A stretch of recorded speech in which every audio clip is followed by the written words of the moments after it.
হ্যাঁ, আমিও গতকাল যখন বুকিং দিতে যাচ্ছিলাম দেখলাম যে একসাথে মানে একটা টোটাল গতকাল 3টা শো দেখাচ্ছিল ওনাদের ওয়েবসাইটে, কিন্তু একটা সিটও খালি ছিল না। পরে আমি মেসেঞ্জার থেকে আবার মানে ফেসবুকে যে মেসেঞ্জার সিস্টেম ওইখান থেকে অপশন ছিল, সেখান থেকে বুকিং দিয়ে এসেছি। টোটাল 4 জনের জন্য বুকিং দিয়ে এসেছি আজকে। হ্যাঁ, অনলাইনে টিকিট কেটে এসেছি, এখানে অন স্পট এসে পাওয়া পসিবল হচ্ছে না। এখানে বলতেছে 3 দিনের টিকিট সোল্ড আউট।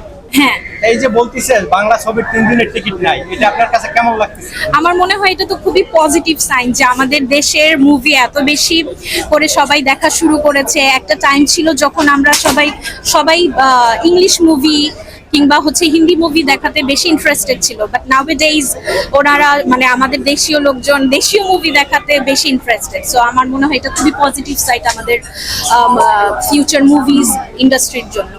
আমার তো গানটা দেখেই মনে হচ্ছিল যে আসলে মুভির পেছনে যত মুভি করেছেন উনি সবগুলোর রেকর্ড উনি ভেঙে দেবে, কারণ হচ্ছে গানটা দেখেই আমি অ্যাকচুয়ালি ইন্সপায়ার্ড হয়ে এখানে মুভিটা দেখতে এসেছি। টিকিটটা অ্যাকচুয়ালি কাটা ওই গানটার জন্য। গানটা দেখেই যদি এত ভালো লেগে থাকে তাহলে অবভিয়াসলি মুভি ট্রেইলারও দেখলাম আমরা, ভালোই হবে। আগে সত্যি কথা বলতে আগে শাকিব খান ছিল না, রিসেন্টলি লাস্ট টাইম প্রিয়তমা দেখেছিলাম, ওইটা দেখার পর থেকে কেন যেন ওনাকে ভালো লাগছে না। মানে সে নিজেকে নিজে খুব ভালো ইমপ্রুভ করেছে আগের তুলনায়, যেটা অ্যাপ্রিসিয়েট করবার মতো অবভিয়াসলি। আমার মনে হয় এই সিনেমার অন্যতম চমক আসলে চঞ্চল চৌধুরী হবে, কারণ চঞ্চল চৌধুরী কাজের আমরা অনেক বেশি ভক্ত। মানে আমরা যারা এই জেনারেশনে আছি, সাকিব খানের মুভিগুলো যেরকম হয় খুব বেশি দেখা হয় না, কারণ দেখা গিয়েছে যে হলে এসে আগে দেখা হয়নি আমার। আমি চঞ্চল চৌধুরীর মুভি আসলে বা আগে যখন হুমায়ুন আহমেদ স্যার বানাতেন তখন আসতাম, আর এখন এই যে এই প্রজন্মের রায়হান রাফিকে আমরা দেখছি। উনি যখন চঞ্চল চৌধুরী সাকিব খান সবকিছুকে একসাথে আনছেন, আসলে আমরা আশা করতেছি একটা তুফান আসবে।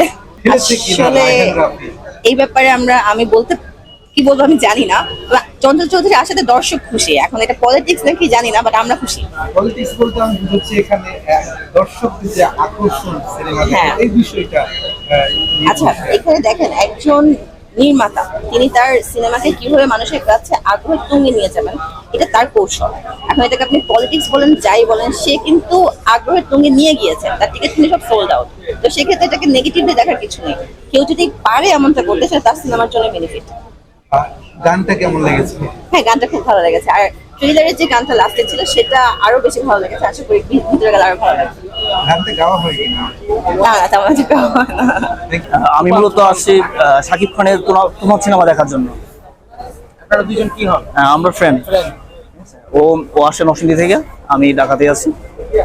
সিনেমা কি দেখেছেন?